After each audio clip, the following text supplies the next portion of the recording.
Hackmania.com, promo code WATP. We're going to be in Las Vegas May 9th through 11th. I'll be there May 8th. Come down a day early. Hang out with us. We're going to have a blast. Live podcasts. Maybe Nick or Kato will be there. We don't know. But come down. Check out Hackmania.com for more information. Who are these podcasts? WATP.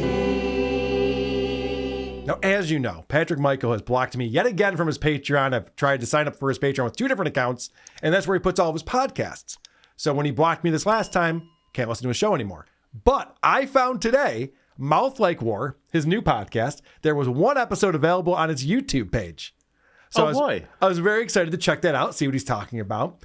And apparently, over Thanksgiving, he was sick.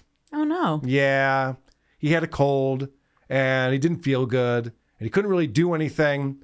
So he says, what do you do when you're sick? You just want to lay in bed and watch TV or watch movies or what he decided to do. And I just want to watch YouTube stuff, and I'm scrolling and scrolling for fucking 3 days, man. And there was nothing. And it's a weird thing to say because I'm sure there's a lot of people out there that'd be like, there's so much stuff on YouTube. How was there nothing? No. It's a weird thing to say because why were you still scrolling on YouTube on day 3? If you're still not finding things. Like, I'll go on Netflix and see if there's anything new on there, and I'll look for 4.5 minutes, and then I'm like, no, there's nothing out here. What else is going on? Yeah. But he's scrolling for days on YouTube looking for shit. And apparently all the guys that he likes were not putting out new stuff. So, desperate times. Nobody had put out anything new that was worth watching, so I'm watching obscene shit. In fact, I got into a YouTube channel called Vice Grip Garage. All right? Oh. He got into obscene stuff. And then he goes on to talk about this YouTube channel where this guy fixed up like really old cars that haven't ran in a long time. Oh, that scared me for a minute. And then drives them back home. Yeah, but he has a girl hold the tools with her naughty parts. There's absolutely nothing obscene. Vice grip, very different. Right, yeah. When he first started saying vice grip, I was like, it's just a mechanic. Yeah. And how's that obscene? I don't think he knows what obscene means. He must not. Yeah, that'd be my guess on it. So he's talking all about this channel and about how this guy's an amazing mechanic because he can fix up these cars that are clunkers. And he travels out, so he'll travel 1,500 miles from his house. And his mission is he has to get this car back to his house. He has to find a way to drive it back home, even though it's a piece of shit, And Patrick shows off his knowledge about fixing up cars. And he's going to drive a car that I would have drove daily with the same issues, right? Except he has the knowledge. I never had the knowledge. I was like, I don't know. It could be the water heater. Is that a thing in a car? Are there water heaters in cars? His first thing to think about in a car is a water heater. Yeah, it's for the shower, duh. Right. If you live in your car, then maybe you'd want a water heater. That's hilarious. He caught himself doing something. Water? Wait, is that a thing? It's not. Wow. Yeah, it's pretty fun. Okay, so what Patrick likes to do is he likes to play AI music that he makes himself. And he plays a new metal song that he created using AI. And then he talks about the song that we just heard. All right, that track is called Guts. Another one of my lovely AI hits, if you will. I haven't actually made a single song in probably, a month. Good. Kind of weird. It's because when those moments of inspiration happen, I legitly just vomit it out. This fucking asshole thinks it takes creativity and skill to make an AI song. He thinks he's creating music. He thinks that he's the one who's making this shit. So He's just vomiting it out. Just to prove a point, once again, this took me about 30 seconds. I decided to go to ChatGPT. I told ChatGPT to write lyrics based on this guy, Patrick Michael, who beats up children, lives in a trailer park, and hates Carl, who's a podcaster. And then I put that into the AI music software, and I said, make it sound like Pantera.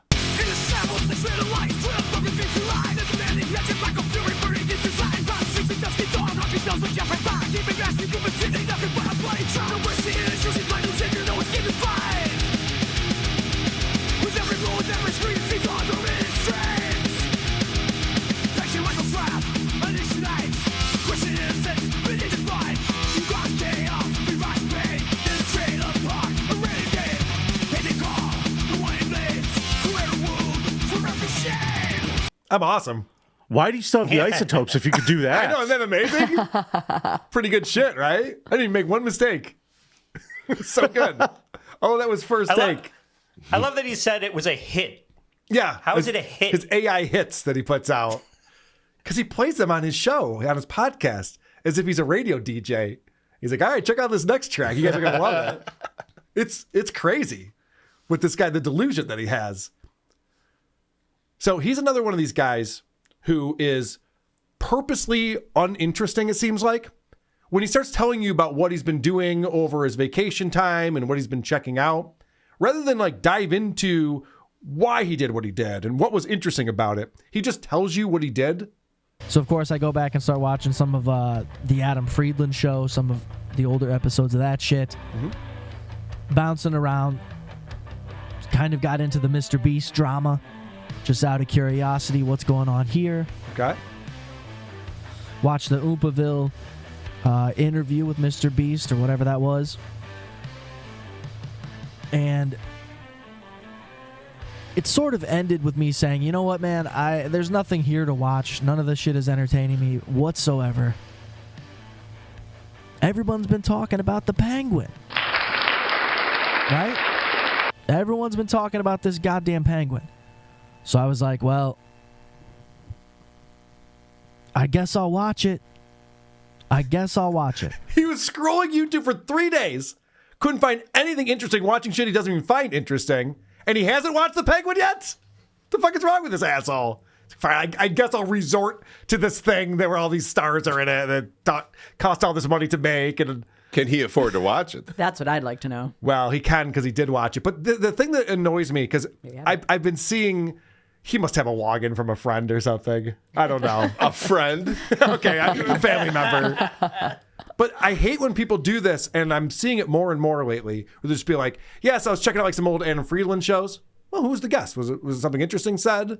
What happened in the show? And the Mr. Beast drama, I checked in on that. What's the Mr. Beast drama?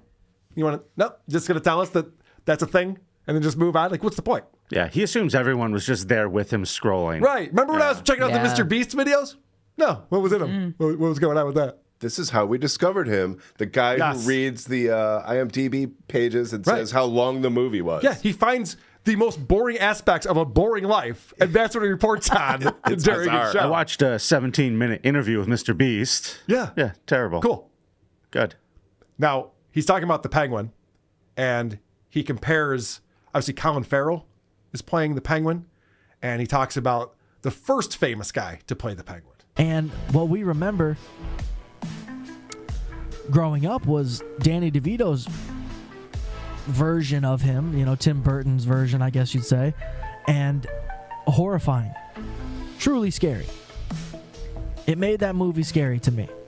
I mean, he eats a raw fish. It's it's fucking crazy. It's fucking crazy. Not the first version, though. No, I know. Yeah. But he's like, everyone remembers it. When you think the Penguin, you think Danny DeVito, obviously. Was that a horror movie? Batman Returns? No, they had Happy Meal toys for that movie. Okay, yeah. He's like, that was scary as shit, guys. I still am having nightmares about that character. When I think Danny DeVito, I think scary. When I think Danny DeVito as the Penguin, I think of him going on the bed with Michelle Pfeiffer. Like, it's goofy. That will haunt you, yes. Yeah. Right. It's not a jump scare, though, by any means. All right, so then he starts talking about this band that he likes. And there's this new metal band that maybe they're not new. I don't know. He's all excited about them. But there's just one thing wrong with this band, and that's their name. The only problem with this whole band is, and I think you guys can agree, the fucking name.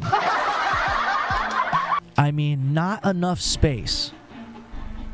And then sounding like that, it's like, what does that even mean?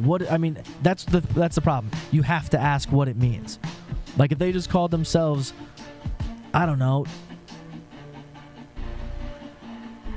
Here's an old... A War from a Harlot's Mouth, okay? War from a Harlot's Mouth was an actual name of a band. They might still be around. But something like that, you don't have to ask. You get the idea. Not enough space, you have to be like, what is this? What space where?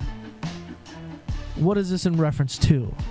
Or I guess you don't really have to care. You're right. You don't have to actually give a shit. Those are It your doesn't matter. options. Oh, that's some classic Patrick coming back. This is why I fell in love with the guy to begin with. I mean, it's rich too because he names his podcast like the The dumbest, dumbest shit Well, ever. I thought he was going to say, this band picked one name and they stuck with it. Can you believe it, guys? Right. Yeah, what an idiots. And you can still listen to them. Yeah, you can find it easily. They released multiple albums under the same name. What are they, stupid? What are they thinking with that? I love the way his brain works.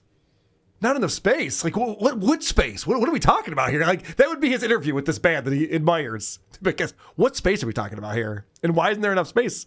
Can we get some things out of there to make more room for you guys? Or it's just a fucking band name, Patrick. You don't have to worry about it so much.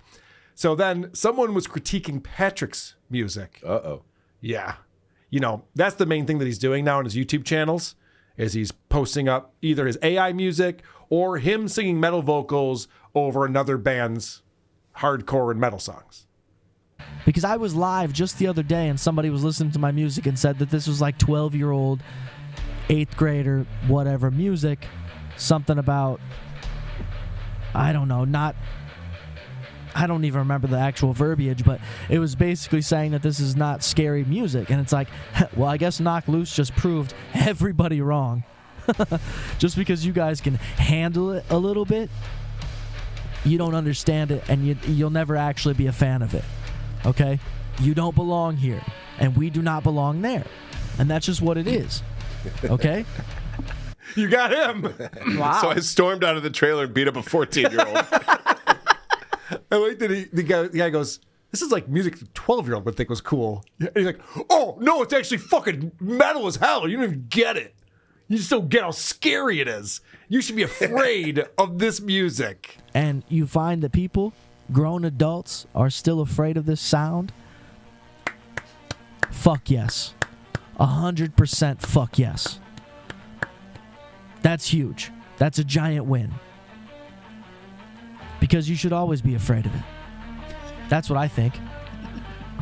These motherfuckers that are whipping out acoustic guitars in the middle of a party should still be afraid of Cradle of Filth. I got to give him credit for that. That's a funny joke right there. Like, I'm not going to take you seriously, dude. You just said you were afraid of Danny DeVito as the Penguin. That's true. So he doesn't know what obscene means, and he doesn't know what win means. Yeah, or afraid, apparently, either. Talking about Cradle of Filth is scary music. But all right, last clip on here because he, like I said, was under the weather, wasn't feeling good, but thankfully he's doing better now. But yeah, we're on the other side of it, which is good. I'm happy with that. Because I just do my normal thing, sort of just let my body figure itself out. The old farmers doctor the farmers thing. I basically just say, hey, have a bunch of fluids and soup. That's how I... what was he trying to say there? I could not tell you.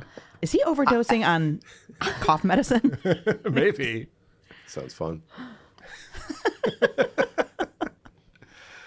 So yes, very excited to see that Patrick Michael's posting this new show, Mouth Like War. I hope he keeps it up because it's just that one episode. It's episode number 9, according to the title. Well, the fact that you just covered it means he's not, and he's going to change the name again. Yeah. Patrick, come back to us, please. Who are these podcasts